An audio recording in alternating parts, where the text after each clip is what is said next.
Hello, Jamie. How are you doing? I'm very well, thank you. How are you doing today? I'm okay. Inside. It's about to be the Easter weekend, so it's going to be interesting. Jamie, are we slowly going insane with this lockdown here? What's happening with people? I I think we're heading towards another Great Depression on multiple levels, and insanity might be one of the effects of it, but definitely on a mood scale, people are heading into quite depressive and anxious spaces. This has been a big trauma for the world over the last 100 days, and I think that there's various different parts of the cycle that I'm starting to observe out there in the communities. What do you think are normally those cycles when stuff like, this uncertainty with a crisis happens? What happens to people when the world changes so rapidly? Like, how do we cope? So I think initially, as with most trauma, there's shock and awe. There's a feeling of total disorientation, and that is kind of followed sometimes by quite a lot of dissociation or numbness, feeling that you're living in a movie or that this isn't real in some way. And that can be followed by kind of a period of taking stock, of counting your losses or perceived losses, and starting to shore up your defenses, to reinforce your resources, emotionally, psychologically, materially, trying to create some sense of security in such unpredictable and uncertain times. And then what's happening is that slowly but surely, as people are finding their feet and habituating to the uncertainty, is we start to see that people are going various different ways. Some people are kind of regressing back into very obsessive, negative thinking patterns, panicking, becoming overwhelmed. Other people are going towards very structured ways, kind of setting up their days in very kind of, which we'll get to a little bit later. And other people are starting to sit down at the drawing board and actually really innovate and creatively are quite inspired during these times, and are using the fact that they're out of their comfort zones to really pull rabbits out of their hat, some of which may not last or survive, but the creative process is giving them a lot of purpose. So as a coach, and I've been using you, of course, for the whole coaching scheme for quite a while. What do you experience right now with people in businesses, with being completely distracted, eventually being away from the team, having to sort out the home office situation? What is on people's mind? What is on leaders' minds at the moment, across the globe, from your experience? So I think that it really depends on, it really depends on the individual. It would be perhaps selling people short to put everybody under the same umbrella. But in general, what we seem to see is that family is coming first, or the home comes first, and that people are trying to stabilize their home environment and set up the work from home kind of scenario, and get some kind of structure and regularity around that, in order to stay connected to what's happening in the outside world, in their business or working environments. It's also obviously in leadership roles, or in people in top management. What I'm seeing is that they are kind of steadying their troops.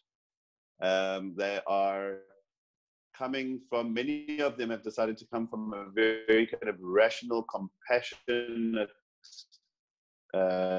standpoint, where they are putting them into the shoes of their and their customers, and they are starting to say, what is this like for them? Because I know what I'm feeling in myself, so I can only imagine what it's like feeling for them. And they're not sticking to the contract as closely as they may have before this all happened. They're actually coming at it from quite an empathic point of view, and how to sustain their workforce and create loyalty of their workforce under very, very dire circumstances. And what we saw, for example, yesterday with Cyril Ramaphosa taking a 30% pay cut himself and his cabinet, and donating that towards the Solidarity Fund, was a very good example of the kind of leadership that is needed under these kinds of conditions. That's an interesting one, because as you know, we've done this series where we just interview tech leaders and how it's going, right? And there was this one notion that everybody really said in every single interview, is that right now there doesn't seem to be a phase where anybody's pretending not to be overwhelmed. Yes. How do you explain that? Because we're like in this big guy business world, show your guns. Yes. And that seems to be off, which I find quite relieving, because it's never been really my style not to talk about the stuff that doesn't work. Like, I don't really care. And all of a sudden you see this everywhere, right? So why do you think is that? Why do people all of a sudden have this tendency to say, yep, things are not great or difficult? So I think, please understand that I'm not gendering this, but many of the people that I work with in a corporate coaching environment are men. And I think men and masculinity and being in leadership roles comes with a very, very specific identity. When the foundations of that identity have been shaken in the way that the last 100 days have created this crisis, the scaffolding around that identity falls away. The uncertainty and the unpredictability of the business environment at the moment is it's very difficult to sustain that kind of, as you said, machismo leadership kind of A-type personality stuff when everything is crumbling around you. And that's why you're seeing that people are actually bringing their vulnerability and their transparency into their personal and professional environments, in order to kind of seek solidarity, because they know that other people are feeling the same kind of thing, and that's actually creating a sense of community. So that we're all in this together has leveled the playing fields, right? And that everyone is struggling means that you are not as competitive with somebody you may have seen as a competitor in the past, that you try to innovate at this time. That's quite interesting, especially on the innovation side, right? So would you judge this as a key event that can foster progression in positive areas, or is this just a drop on a stone that will vanish immediately once lockdowns are over, once the world recovers? How do you see that? It really depends on the course and the trajectory of the virus from this point onwards, and kind of how deep this bites into kind of our collective consciousness and into the practices that we were so dependent upon.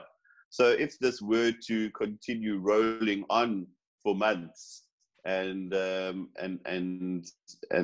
people are forced into isolation, which and lockdowns continue in one form or another, then what I see is happening, and we realize we're only kind of 2 to 3 weeks into our own lockdown, is that people are starting to use the isolation as incubators for dynamic creative responses. And they are reaching out to other people who might also be thinking in these ways, but they're also at the same time sharing, as I said, their vulnerability, their anxieties with each other, and they're not mutually exclusive things. Yeah, one can share with colleagues saying, I really don't understand how I'm going to manage my the next 6 months as far as my marketing plan. But I've been thinking about A, B, and C. What are your thoughts? So the collaboration, in spite of the isolation, is still possible.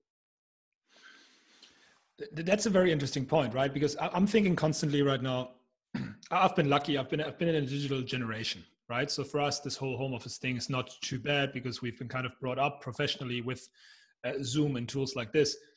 And I'm really wondering what this would have looked like just 10 years ago when things would have not been that stable in terms of online collaboration, or even 20 years ago when none of those things were in place in that way.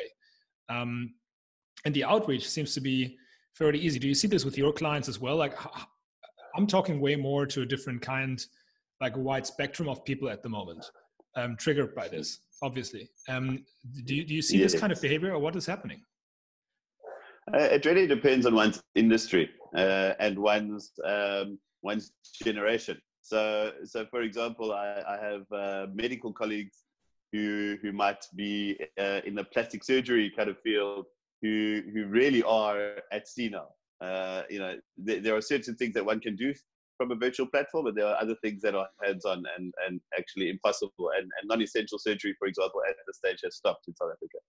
So you have very kind of wealthy, resourced individuals who are maybe 50 plus, who are really struggling to interface with how to transform their business practices onto some kind of online platform. There are other people such as yourself or kind of people in media and people in marketing, etc., who have been using these kind of platforms, as you say, for almost 5-8 years, etc. And it's more of the same, and it's, you guys are like fish in the water at the moment, while others are still learning to swim. Right. On that note, though, I think the adjustments for us have been all quite interesting. So we actually wanted to meet in South Africa when I was there in March. We couldn't get that done because I had to fly out early because of this mess. And ever since then, we've been conducting our coaching sessions with the teams, of course, remotely and at home. And what was interesting was we had a founders meeting this week, actually. And our CTO said, well, yep, my wife and I call it now the asshole phase. Everybody's just an asshole right now. We just keep, like, we're in a phase where we just have to ignore each other for 24 hours because everybody's an asshole. What is happening in those households? What stuff comes up? And how do we get through this? Because I recognize those feelings with my partner or colleagues as well. So I mean, if you taking it into, I mean, I spend, besides the business coaching parts that I do, I spend quite a lot of time, obviously, as a clinical psychologist, doing therapy online with couples and individuals, and I think that what's very, very interesting is that we have such a wide spectrum of people who are locked down together. We have people who are alone. And have very innovative ways of dealing with this being solitary because they've actually had a lot of practice with it. We have other people who are alone who really struggle to be on their own. We have couples that have just met that are in lockdown together. We have couples who have been married for 20 years and hate each other that are locked down together. We have people with kind of who are immunocompromised or who have disabilities of one form or another, who are alone at home, struggling to do the basics that we take for granted. So it really is a wide spectrum out there at the moment. But some very basic tips that I can perhaps give across the board is that structure seems to work. Having some kind of morning practice where you kind of getting up and you're doing either some exercise in whatever limited way that one can, or doing some journaling, or kind of sitting and planning your day ahead. These kinds of things seem to give people some sense of meaning and purpose. Obviously, kind of getting up and getting dressed and having routine seems to be vitamin C for mental health, and it seems to be able to immunize the psyche for perhaps what might be a longer term process. And so that's one thing I can certainly say. Then as far as relationally, and being in close confines with kids and partners, if one is fortunate or unfortunate enough to be in those circumstances, that having some kind of time together, some time apart and some time alone, is actually a very important thing to discuss as a family or as a unit, so that it doesn't become filled. The space doesn't become filled with skirmishes and kind of the expressed emotion within the house. Is the temperature of the house is kept below 38 degrees, because otherwise people can start to become very sensitive and very reactive and very passive aggressive. And that obviously just makes this whole situation so much more difficult to actually cope with on multiple levels. So it's really about actually going about your structure and being mindful about your day, which of course people have an easy time right now if they still have work and if they can perform their work. What do you recommend for people who are maybe on lockdown but have to take a break, or they're still on vacation? How should they go about their day when there's not that much stuff to do, really? Yeah. So I've got multiple ways or tools, for example, of thinking about that, and they might be a little bit exhaustive to do on in this format.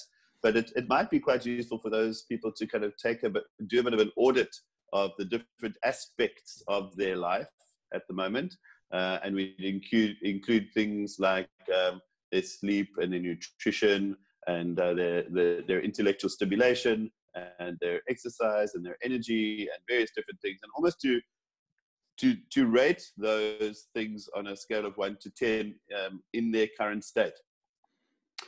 You could include things like learning a new skill, creative practices, learning mindfulness or mindfulness-based techniques that might help with anxiety, etc. And so you would make a list of that, and I can actually provide you, Philip, with a list of those things at a later stage, which you can maybe share with people, where they can do a bit of an audit and rate things on a scale of 1 to 10, and then they would have a look at where they're very low. They would have a look at things that fall below kind of the 5, the median, and they would say, okay, so if I was going to improve my sleep, or if I was going to improve my cardiovascular exercise, or my nutrition, or what I want to learn, etc., by 1 basis point this week, what measured action would I take? What would I actually do in facilitate kind of capacity building at this stage? So that gives some people meaning and purpose, rather than just flicking between news stations and or kind of scrolling on Instagram or Facebook, etc., where they actually end their session on social media or with the news actually feeling quite depleted, quite exhausted, quite anxious. And one should actually also limit the time that one is exposing oneself to things which essentially feel beyond our control. We should rather be focusing on things that we feel we have some modicum of influence or control over, because that will give one a sense of purpose and mastery over something which at the moment feels incredibly overwhelming. Right. Got it. I mean, that's really also one part I want to go into. It's like we talk a lot with our clients, and some of them are flourishing, others are struggling. It's always like that. We have a wide range of clients, and we always talk about what are the things really that you can influence versus you cannot influence, also in a business context, for example, or with your own clients and products. And I think that's quite an important one, especially during those times. Where this leads me to is actually one question we've been working on a lot as well in our sessions, which is just decision making. Right. I think if there's one thing I could put my finger on, which was helpful when like engaging with a coach and into executive coaching, and that process is the incredible advancements in better decision making and more peaceful decision making in a way. And what I was wondering is when everything is on fire, kind of, and the world either stands still or is imploding on us, or whatever people have experienced, and as you said, the experiences are quite unique for each person depending on country and circumstances. What do you see in terms of decision making? How should people make decisions or help themselves making decisions in order not to make the wrong decisions based on things being in turmoil? What can you share about decision making? So it really, once again, depends on how the underlying. So if you imagine that different leaders are different cars which have different engines, each engine has different kind of capacities, but a general operating software might be to use some of the old cognitive behavioral models that were established in the late 70s and 80s for decision making. Because if the uncertainty of the environments have created so much turmoil, and one's filtration breaks down around evidence-based thinking, and one is just worried all the time or anxious all the time, and you're basing decisions on your emotions, that obviously will lead one into dead ends and cul-de-sacs. So basically, I mean, with decision making, what we're trying to do is we're trying to test your thinking based on evidence. So it's quite important to be able to sit down and in bullet point form before you make a decision to write down your negative automatic thoughts that are coming up around that decision and to test them based on evidence, right? So in a very simple way, you might say, if I decide to retrench 10 people, they will all think badly of me. And you would rate that on a scale of 1 to 10 based on evidence, and that might be 50%. And you might actually say, what is the other 50% based on evidence? And it might be that many of these people knew that this was going to happen eventually, and it is an inevitability in order to save the company. So what we call cognitive switching, instead of just allowing yourself to get into negative feedback loops and make decisions based on your anxiety or on feelings of being overwhelmed and making impulsive, emotion-based decisions, is what we are trying to defend against. Also, we're also trying not to make hard, rigid decisions that are not kind of holding any kind of compassion or empathy for other people's situations under these circumstances. So what we call rational compassion, evidence testing your thinking and then making compassionate and empathic decisions based on that. Right. So there's this one side of, and I think, sorry. And I think for many leaders that I'm talking to at the moment, I'm watching, as I say, many of them kind of dig deep into their empathy buckets under these circumstances and are exhibiting that they are showing leadership by taking the hits themselves. And I think that is compassionate service leaders, and that is what is creating a lot of loyalty to companies at this point. And people are then taking the 30% pay cut, for example, because they know that their leaders are doing the same thing. Right.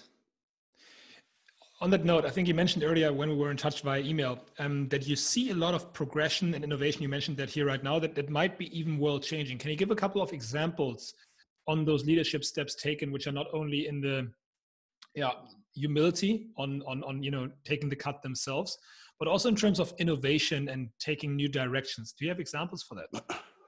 Yeah, so a lot of people, for example, that I've been working with in financial services have very big houses and very big cars, and children in private schools, and their portfolios have collapsed underneath them, and they are unsure, for example, if their jobs are secure moving forward. There's massive uncertainty in the financial services market. So many of these men, after they have kind of had a bit of a breakdown session in one form or another, and then kind of crawled back onto the beach after the shipwreck, are starting to build houses on and structures. And for example, some of them have now that they're out of the comfort zone, are starting to brainstorm about multiple options simultaneously that they could do perhaps on the side or as possible future jobs / careers. So creating an online digital presence, for example, is something that many people are turning towards because they see that this is a new trend, and that the face-to-face kind of meeting might be falling away, and they're trying to build services that under these conditions will be needed. So, for example, guys are going into, obviously, researching cybersecurity, for example, is something that many of my entrepreneurial clients who have some kind of technical bent are starting to lean towards, learn more about, see if they can actually get into that as a market. Or, people who have always been closet foodies in the financial services market, for example, are looking at ways of creating sanitary, what they call dark kitchens, where you can still get into a delivery space and serve food to people under very strict hygiene controls. So they're people who are actually also kind of turning back towards the thing that they've never done but wish they could, and seeing whether or not that could actually be integrated into new markets that might be on the other side of this kind of experience that we're all going through. Right. So it seems that, and everybody knows this, right? So there's this moment of burst dreams and breakdowns, and the future is not what we thought it would be.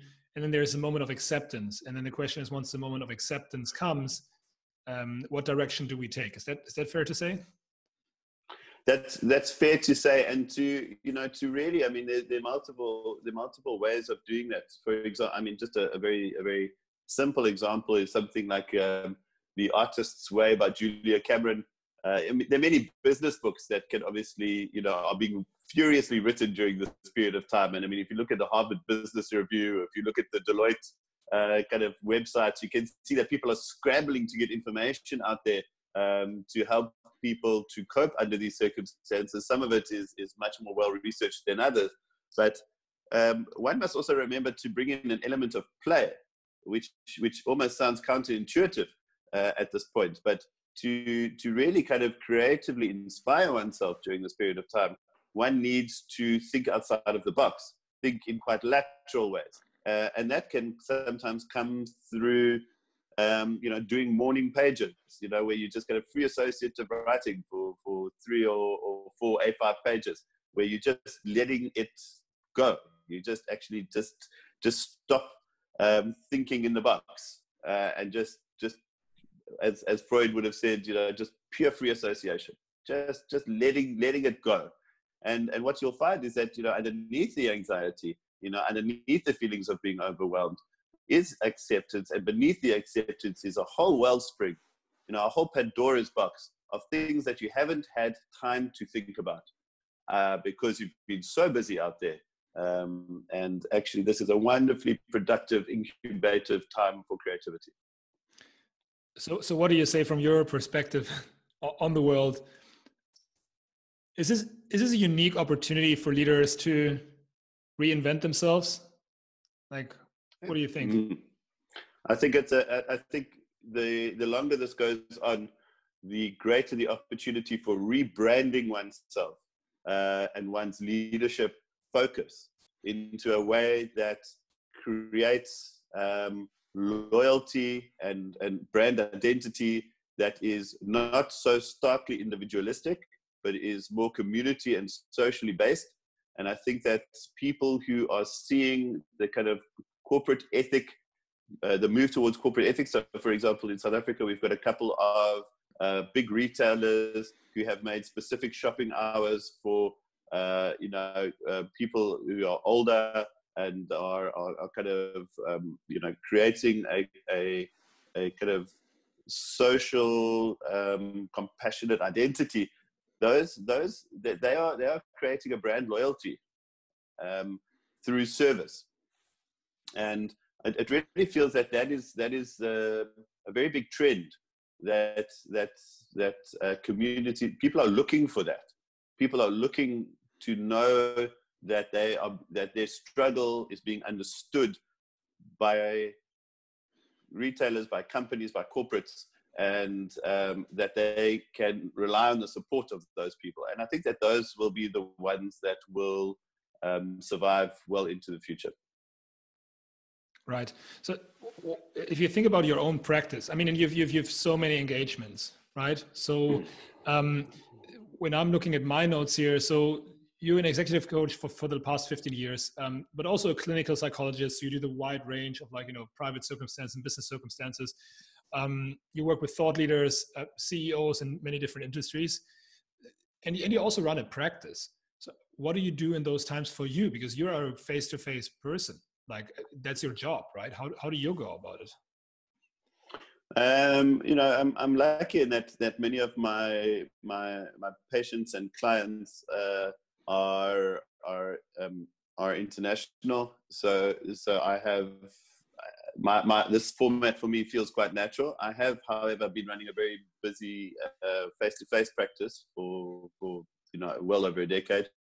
And while that has successfully migrated onto this platform, there are differences between kind of face-to-face counseling and psychotherapy and kind of executive coaching and doing it online. But what I'm finding is that I am adapting quickly to how this is done and actually making it much more directive and punchy, so that people have take-homes and actually and I shift to a much more tool-based approach that people can practice in between sessions and can see goodness of fit using different models and different lenses in the world out there.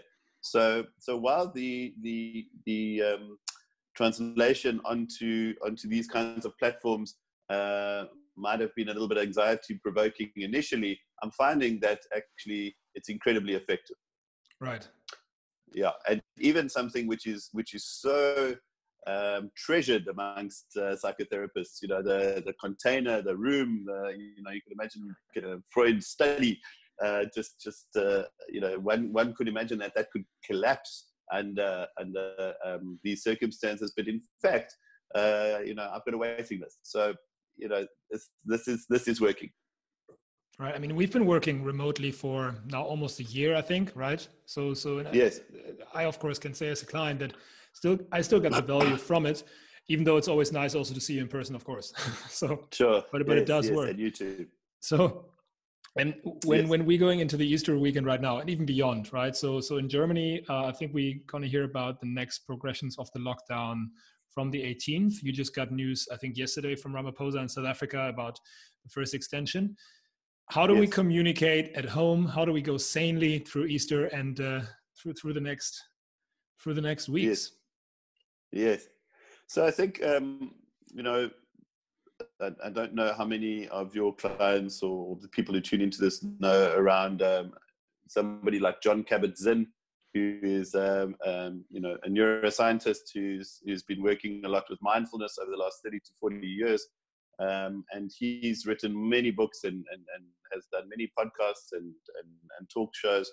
And one of his books was called Full Catastrophe Living, where he basically spoke about how we've been using busyness as a status symbol for many years, but we haven't really necessarily been that productive when you think about quality of life. And I think that this Easter is a wonderful time of reflection to look at quality of life and what it actually really means.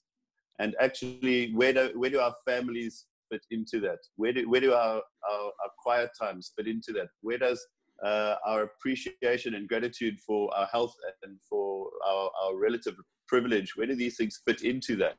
And what sacrifices might have to be made in order to move forward in a way that improves our resilience and our health? And what do we really need? I mean, I think this is the one big thing that one could use during this period of reflection, and especially over the Easter weekend, besides the sacrifices that are made. What do we actually not need that we've been dragging around for such a long time? Do we really need these 18-hour working days in order to feel good enough about ourselves? And also, why did we need them in the first place? Probably, right? Why did we need them in the first place? And if not that, then what? Maybe a quiet minutes of a family holding hands at a table is what we've needed a little bit more. Yeah, I think that's a nice one to send people off into the Easter weekend. Yes, Perhaps it is. And then once again, maybe just reaching out to those less fortunate to ourselves, or those that we haven't spoken to in a very long time. Family members that we've been promising to call for many months, and just kind of sending them some blessings during this very testing time. Awesome, Jamie. Thank you so much for joining us.